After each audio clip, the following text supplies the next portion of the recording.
Bismillahirrahmanirrahim. Assalamualaikum warahmatullahi wabarakatuh. Alhamdulillah. Alhamdulillahilladzi an'amana bi ni'matil iman wal islam. Asyhadu an la ilaha illallah wahdahu la syarika lah. Wa asyhadu anna Muhammadan 'abduhu wa rasuluhu la nabiyya wa rasula ba'da. Allahumma salli ala sayyidina Muhammad wa ala alihi wa sahbihi rasulillahi jama'in amma ba'd. Qala rabbi ishrah li sadri wa yassir li amri wahlul 'uqdatam min lisani yafqahu qawli. Rabbana zidna ilma warzuqna fahma. Allahumma faqqihnahu fid din wa 'allimnahu at-ta'wil. Amin ya rabbal alamin. Bapak-bapak, ibu-ibu, jamaah salat zuhur yang dirahmati oleh Allah Subhanahu wa taala.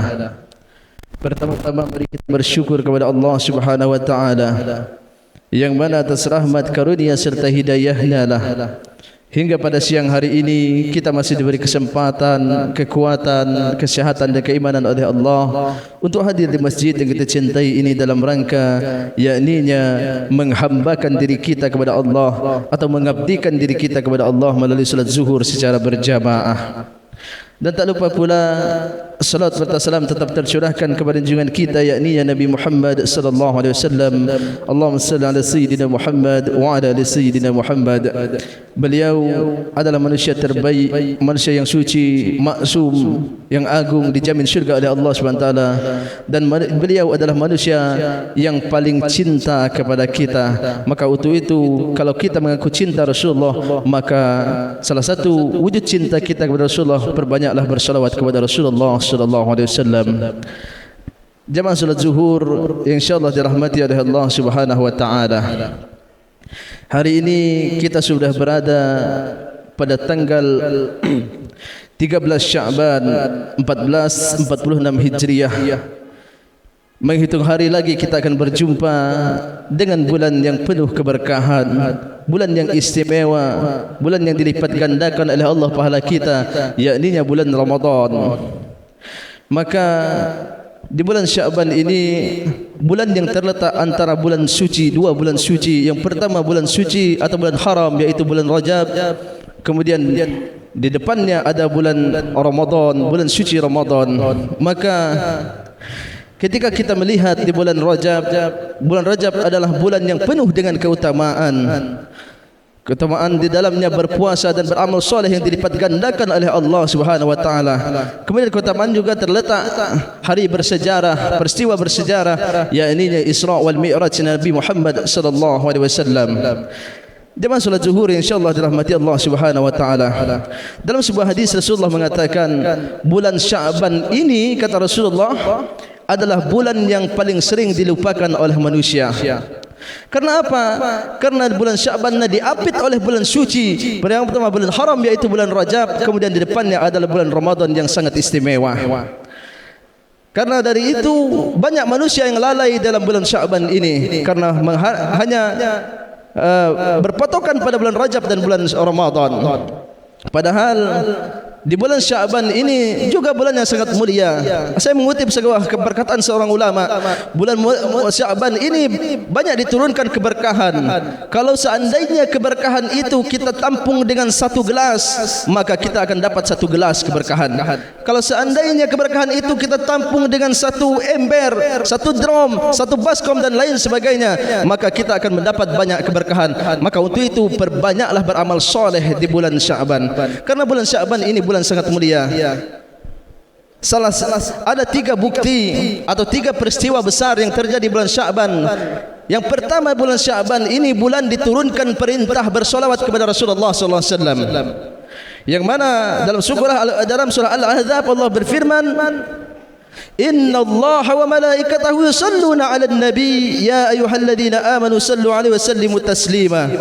Dalam ayat tersebut ada 3 yang berselawat kepada Rasulullah sallallahu alaihi wasallam. Yang pertama, Allah berselawat kepada Rasulullah. Yang kedua, malaikat pun berselawat kepada Rasulullah SAW. Kemudian yang ketiga, kita orang mukmin yang beriman, yang mengaku beriman kepada Allah, maka kita diperintahkan untuk berselawat kepada Rasulullah SAW. Menurut pendapat para ulama, Allah itu bersalawat kepada Rasulullah, itu berarti Allah itu memuji kemuliaan Rasulullah SAW. Kemudian malaikat itu bersalawat kepada Rasulullah, itu berarti malaikat itu berdoa kepada Rasulullah SAW, untuk Rasulullah SAW.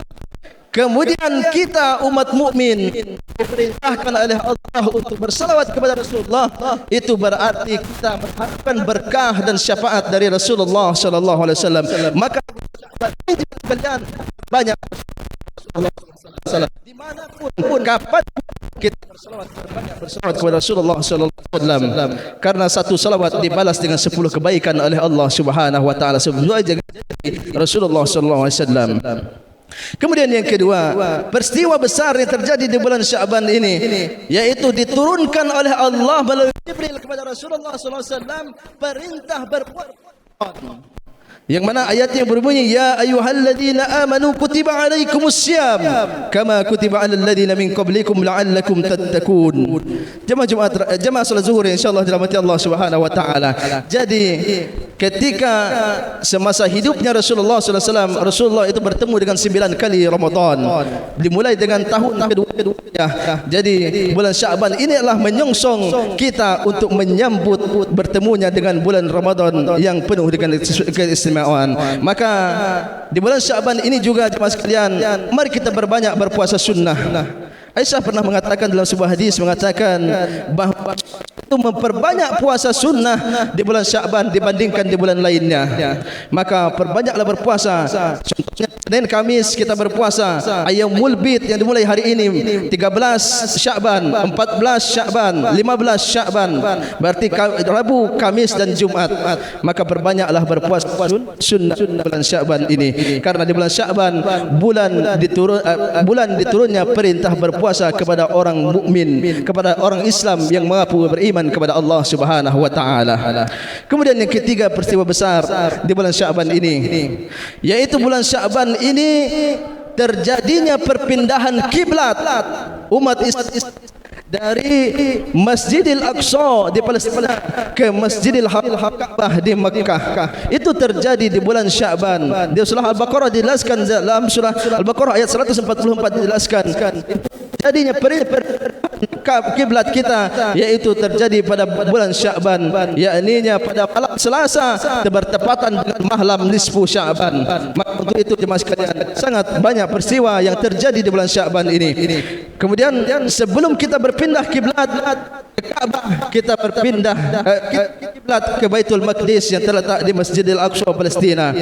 Maka itulah buktinya bahwa kita umat Islam wajib untuk membela Palestina. Mari kita gunakan tenaga kita, kalau tidak bisa tenaga kita, doa kita, harta kita untuk membantu Palestina dari jajahan Israel laknatullah. Karena apa? Di Palestina itu ada Masjid Aqsa, masjid yang menjadi kiblat pertamanya umat Islam. Selama 17 bulan lamanya umat Islam berkiblat ke Masjid Aqsa sebelum berpindah ke Ka'bah di Masjidil Haram.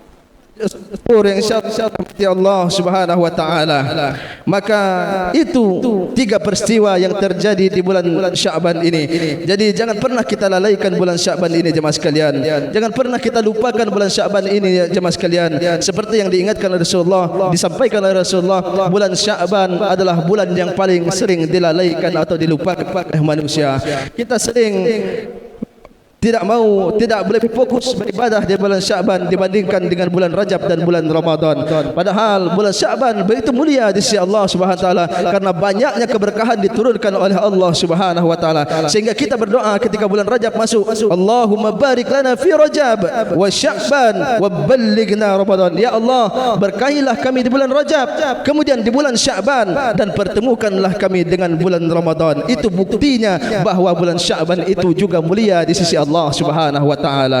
Maka untuk itu jemaah sekalian, kita yang masih diberi waktu hidup sampai saat ini, mari kita berbanyak beramal soleh kepada Allah Subhanahu wa taala. Mari kita tingkatkan amal soleh kita untuk menyongsong Ramadan. Mari kita berbanyak berpuasa, berbanyak membaca Al-Quran. Ketika ketemu dengan Ramadan nanti, kita tidak lagi berasa berat untuk menjalankan perintah-perintah Allah Subhanahu wa taala, karena kita sudah biasakan sebelum Ramadan. Jangan sampai di bulan Ramadan kita mengeluh karena siangnya berpuasa, malamnya solat malam dan lain sebagainya. Jangan sampai di bulan Ramadan kita mengeluh karena capeknya, teriknya matahari karena berpuasa, karena semua itu akan dibalas kebaikan oleh Allah Subhanahu wa taala dengan lipatan ganda pahala yang dijanjikan Allah dan Rasulullah sallallahu alaihi wasallam. Jemaah salat zuhur yang insyaallah dirahmati Allah Subhanahu wa taala, demikian yang dapat saya sampaikan. Mudah-mudahan bermanfaat bagi saya sendiri dan umumnya bagi jemaah sekalian.